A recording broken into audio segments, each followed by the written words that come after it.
Hello दोस्तों, कैसे हो आप सभी लोग। उम्मीद करते हैं आप सभी लोग अच्छे होंगे। दोस्तों, मैं आपका भाई प्रशांत आपके अपने YouTube channel study number 1 with Prashant में आपका स्वागत करता हूं।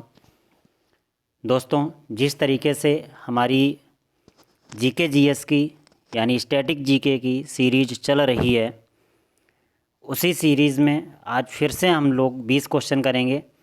और ये क्वेश्चंस जैसा मैं पहले पिछली वीडियो में भी बता चुका हूँ कि आपके यूपी लेखपाल, यूपी पुलिस, वीडियो और अन्य सभी जितने भी वनडे एग्ज़ाम होते हैं उन सभी के लिए बहुत ही महत्वपूर्ण है।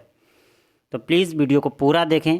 और अगर आप चैनल पे नए हैं तो चैनल को सब्सक्राइब कर लीजिए। साइड में लाल बटन आ रही होगी, उसको आप प्रेस करके बेल आइकन को प्रेस कर लीजिए, जिससे हमारी आने वाली सभी वीडियो की नोटिफिकेशन आपको सबसे पहले मिलती रहे।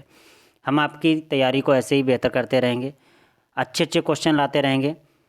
एग्ज़ाम के पॉइंट ऑफ व्यू से जो क्वेश्चन इंपॉर्टेंट होते हैं वही लेके आते हैं, इसलिए वीडियो को स्किप बिल्कुल ना करें, वीडियो को पूरा देखें। चलिए, तो आज हमारा पहला क्वेश्चन है, लज्जा पुस्तक किसने लिखी। लज्जा पुस्तक के लेखक या लेखिका कौन है। तो लज्जा पुस्तक लिखी है शेख मुजीबुर रहमान या तस्लीमा नसरीन, किरण बेदी या अरुंधति राय। इसका राइट आंसर जो है तस्लीमा नसरीन। किसने लिखी है? ये लिखी है तस्लीमा नसरीन ने। नेक्स्ट क्वेश्चन, उमाकांत और रमाकांत गुंदेचा बंदूक क्या है। या हम इस क्वेश्चन को ऐसे भी बोल सकते थे कि उमाकांत और रमाकांत गुंदेचा बंदूक का संबंध किससे है। क्या वो ध्रुपद गायक हैं, क्या वो कथक नर्तक हैं, या फिर सरोद संगीतज्ञ हैं, या तबला वादक हैं। तो इसका राइट आंसर जो है वो क्या है? ध्रुपद गायक हैं। कौन है? ध्रुपद गायक हैं। इसके बाद में एक चीज़ और आपको याद रखने की यहाँ पे है, जो कथक नर्तक हैं वो मोस्ट इम्पॉर्टेंट बिरजू महाराज। कौन है? बिरजू महाराज। नोट कर लीजिए, बिरजू महाराज। बिरजू महाराज का संबंध किससे? कथक नर्तक से है, कथक नर्तक से है। हमारा नेक्स्ट क्वेश्चन है, जननी सुरक्षा योजना कार्यक्रम का उद्देश्य क्या है। जो बच्चे यूपी लेखपाल की तैयारी कर रहे हैं उनको पता है कि उनके सिलेबस में योजनाएं जो केंद्र सरकार ने चलाई हैं या राज्य सरकार के द्वारा जो भी योजनाएं चलाई गई हैं वो योजनाएं बहुत ही महत्वपूर्ण है, पेपर में आती हैं। आप पिछले पेपर भी उठा के देख सकते हो, तो इसीलिए क्वेश्चन को जोड़ा है यहाँ पे। जननी सुरक्षा योजना कार्यक्रम का उद्देश्य है। तो जननी सुरक्षा योजना का कार्यक्रम का उद्देश्य क्या है भाई? संस्थागत प्रसव को प्रोत्साहित करना, गर्भावस्था और प्रसूति से हुई वेतन हानि की पूर्ति करना, या बच्चों से टीका कार्यक्रम से, या बच्चों के पोषण आहार से। इसका राइट आंसर है संस्थागत प्रसव को प्रोत्साहित करना। क्या है? संस्थागत प्रसव को प्रोत्साहित करना।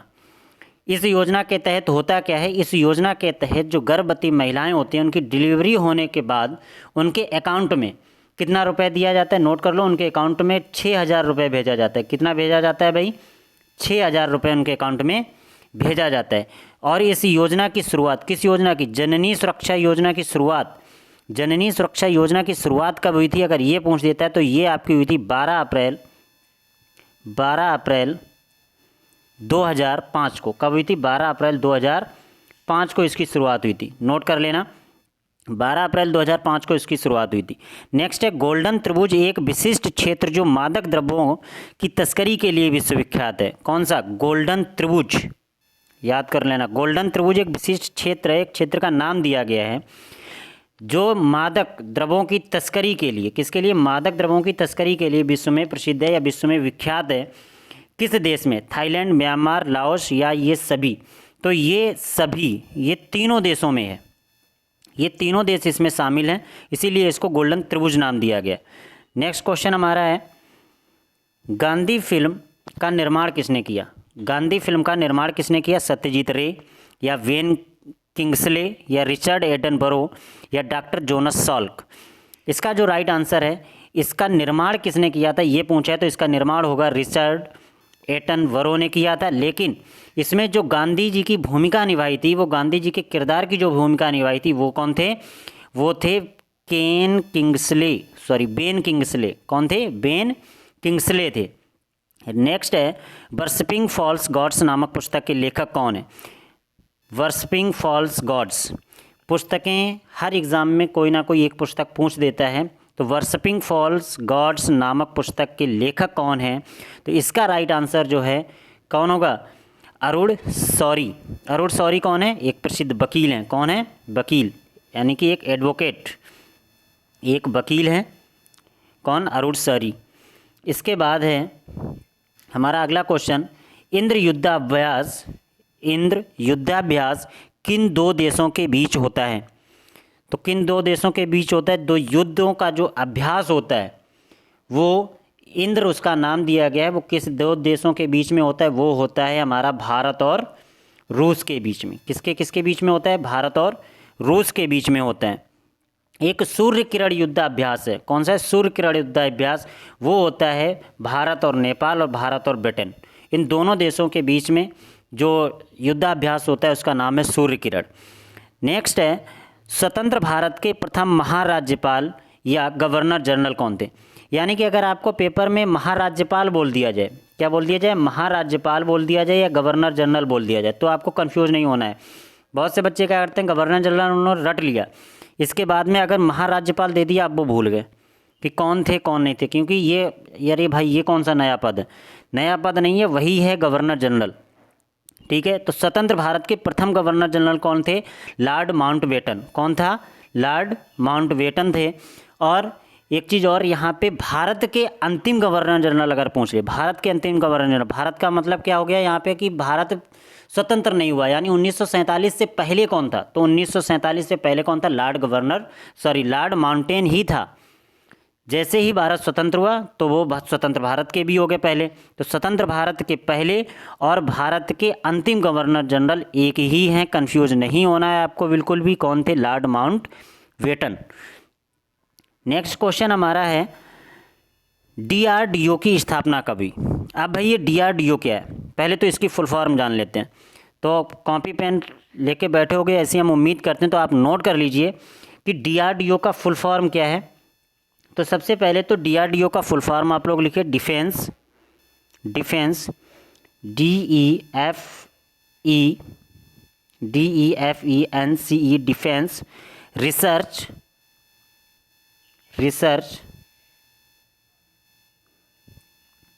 Research and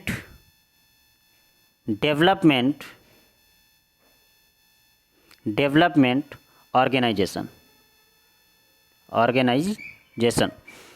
defence research and development organisation. अब बात करते हैं कि डीआरडीओ की स्थापना कब हुई थी? तो डीआरडीओ की स्थापना हुई थी सन 1958 में। तो क्वेश्चन के हिसाब से इसका राइट आंसर क्या होगा? सी, 1958। क्या होगा? 1958। डीआरडीओ की फुल फॉर्म क्या है? Defence research and development organisation. Next question है, मुखौटा किस राज्य का नृत्य है? मुखौटा किस राज्य का नृत्य? असम, सिक्किम, अरुणाचल प्रदेश या नागालैंड? तो इसका क्या राइट आंसर होगा?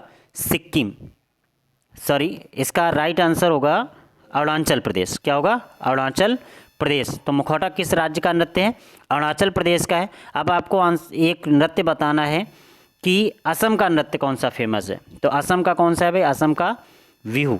ये हम आपको पिछली वीडियो में बता चुके हैं, अगर नहीं देखी है तो उसकी पीडीएफ बना दी गई है, आप वो वीडियो भी वॉच कर लीजिएगा, आपके लिए बहुत ही हेल्पफुल होंगी। नेक्स्ट क्वेश्चन है हमारा, भारत में समुद्र तल से सर्वाधिक ऊंचाई पर क्रिकेट का मैदान किस राज्य में स्थित है? हिमाचल प्रदेश, सिक्किम, उत्तर प्रदेश या फिर असम? इसका राइट आंसर है कि भारत में समुद्र तल में जो सर्वाधिक ऊंचाई पर क्रिकेट का मैदान है वो आपका है हिमाचल प्रदेश में। अब इसकी अगर समुद्र तल से ऊंचाई पूछी जाती है तो कितनी है? इसकी ऊंचाई आपकी है 1457 मीटर। कितनी है? 1457 मीटर। नेक्स्ट है, शारीरिक शिक्षा और खेलों की राष्ट्रीय संस्था SNIPES को भारतीय खेल प्राधिकरण में कब शामिल किया गया?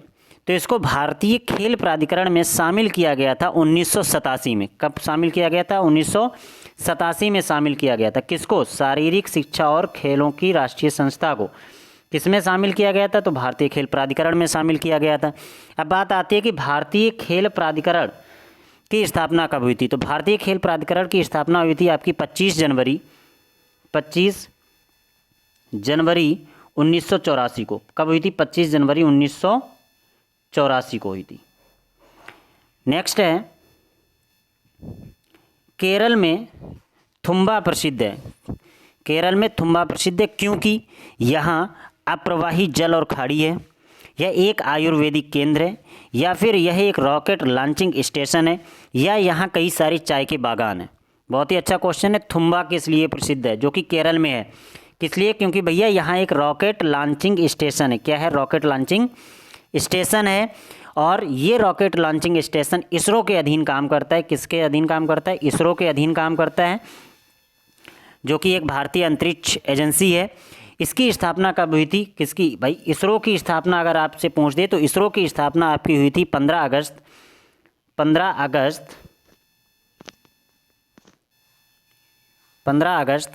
1969 को इसरो की स्थापना हुई थी। नेक्स्ट है वन इंडियन गर्ल। पुस्तक के लेखक का नाम क्या है? तो वन इंडियन गर्ल नामक पुस्तक किसने लिखी? इसका राइट आंसर है चेतन भगत। कौन है? चेतन भगत। नेक्स्ट है भारतीय मूल के शिव अय्यादुराई किसके आविष्कार से जुड़े हुए हैं? तो अय्यादुराई, जो शिव अय्यादुराई हैं, ये जुड़े हुए हैं ईमेल से, ईमेल के आविष्कार से। लेकिन आपको बता देते हैं कि ईमेल के आविष्कारक रे टॉमलिंसन को भी माना जाता है। तो रे टॉमलिंसन और अय्यादुराई के बीच में विवाद है। और इसके बाद जो www आप लोग सुनते हो, 3W जो वेबसाइट होती है, वेबसाइट के पहले जो लिखते हो www, उसके आविष्कार कौन है? उसके आविष्कार हैं टिम बर्नर ली। इसके बाद है 15वीं जनगणना 2011 का आदर्श वाक्य या नारा क्या था? बहुत ही अच्छा क्वेश्चन है। 15वीं जनगणना 2011 का आदर्श वाक्य या नारा क्या था? पहला ऑप्शन है भविष्य के लिए जनगणना, या हमारी जनगणना हमारा भविष्य, या हमारी जनगणना हमारा वर्तमान, या हमारी जनगणना हमारा भूत। तो इसका जो राइट आंसर है, इसका जो आदर्श नारा था, हमारी जनगणना हमारा भविष्य। क्या था? हमारी जनगणना हमारा भविष्य था। अब बात करते हैं कि भारत में पहली बार जो जनगणना थी वो कब हुई, किसके शासनकाल में हुई? तो सबसे पहली बार जो जनगणना थी वो 1872 में हुई थी। किसके शासनकाल में? लॉर्ड मेयो के शासनकाल में। किसके शासनकाल में हुई थी? लॉर्ड मेयो के शासनकाल में हुई थी। और इसके बाद इसी से जुड़ा एक फैक्ट और है कि सबसे पहले जो नियमित जनगणना थी, कौन सी? नियमित जो जनगणना थी, तो नियमित जनगणना किसके शासनकाल में हुई थी? नियमित जनगणना लॉर्ड रिपन के शासनकाल में हुई थी। नोट कर लेना, लॉर्ड रिपन के शासनकाल में हुई थी। कब हुई थी? 1881 को, यानी 1881 को। तीसरा फैक्ट जनगणना से कि अगर ये पूछ दे कि भारत में पहली बार जातिगत जनगणना कब हुई थी, तो जातिगत जनगणना भाई मेरे हुई थी 1931 में। कब हुई थी? 1931 में हुई थी, 1931 को हुई थी। उम्मीद करते हैं वीडियो आपको अच्छी लग रही होगी, और अगर अच्छी लगी हो तो प्लीज़ वीडियो को लाइक कर दें। चलते हैं हम लोग हमारे नेक्स्ट क्वेश्चन की तरफ। हमारा अगला क्वेश्चन है भारत की प्रथम स्वदेशी नाभिकीय पनडुब्बी कौन है? तो भारत की पहली स्वदेशी नाभिकीय पनडुब्बी जिसका नाम है INS खंदेरी, या फिर INS कलवरी, या INS अरिहंत, या INS करवती। तो इसका जो राइट आंसर है वो है INS अरिहंत। क्या है? INS अरिहंत है भारत की पहली स्वदेशी नाभिकीय पनडुब्बी। नेक्स्ट क्वेश्चन है दिवस से लिया गया है, विश्व पृथ्वी दिवस कब मनाया जाता है? विश्व पृथ्वी दिवस कब मनाया जाता है? तो इसका राइट आंसर है 22 मार्च, या 22 अप्रैल, या 24 अप्रैल, या 22 अप्रैल। तो इसका जो एकदम करेक्ट आंसर है वो है 22 अप्रैल। कब है? 22 अप्रैल को मनाया जाता है विश्व पृथ्वी दिवस, और 22 मार्च को मनाया जाता है जल दिवस। दोनों याद रखना, कन्फ्यूज़न नहीं होना है बिल्कुल भी 22 मार्च और 22 अप्रैल में। तो पृथ्वी दिवस 22 अप्रैल, जल दिवस 22 मार्च। अब बात करते हैं पृथ्वी दिवस की शुरुआत कब हुई थी? तो पृथ्वी दिवस की शुरुआत हुई थी भाई मेरे 22 अप्रैल 1970 से। कब हुई थी? 22 अप्रैल 1970 से हुई थी। नेक्स्ट है हमारा कलिंग पुरस्कार किस क्षेत्र में दिया जाता है? विज्ञान, संचार, पर्वतारोही, साहित्य, या खेल। तो इसका जो राइट आंसर है बिल्कुल सही, विज्ञान संचार के क्षेत्र में दिया जाता है। किसके क्षेत्र में दिया जाता है? विज्ञान संचार के क्षेत्र में दिया जाता है। और इसकी शुरुआत कब हुई थी? तो इसकी शुरुआत हुई थी आपकी 1952 में। कब हुई थी? 1952 में, 1952 में हुई थी। दोस्तों अगर वीडियो अच्छी लगी हो तो वीडियो को प्लीज़ शेयर कर दें अपने दोस्तों में। आपके हर एग्ज़ाम के लिए ये वीडियो बहुत ही महत्वपूर्ण है, क्योंकि स्टैटिक जीके से आपके क्वेश्चन पूछे जाते हैं। हमारा आज का लास्ट क्वेश्चन जो है वो है इंडियन प्रेस काउंसिल की स्थापना कब हुई। बिल्कुल लास्ट क्वेश्चन है, इंडियन प्रेस काउंसिल की स्थापना कब हुई थी। तो इंडियन प्रेस काउंसिल की स्थापना आपकी हुई थी 1966 में। दोस्तों वीडियो को अंत तक देखने के लिए आपका बहुत बहुत धन्यवाद। ऐसे ही आप लोग अपना प्यार बनाए रखें, हम आपके लिए और भी बेहतर प्रयास करते रहेंगे प्रतिदिन। अगर अभी भी आपने चैनल को सब्सक्राइब नहीं किया है तो प्लीज़ चैनल को सब्सक्राइब कर लें और बेल आइकन को प्रेस करके नोटिफिकेशन ऑल कर लें, जिससे हमारी आने वाली सभी वीडियो आपको मिलती रहे। मिलते हैं कल एक नई वीडियो के साथ, नए क्वेश्चन के साथ, अच्छे क्वेश्चन के साथ जो आपके पेपर में आने की संभावना होगी। उन्हीं क्वेश्चंस को हम लेके आएंगे। तब तक के लिए नमस्कार, जय हिंद।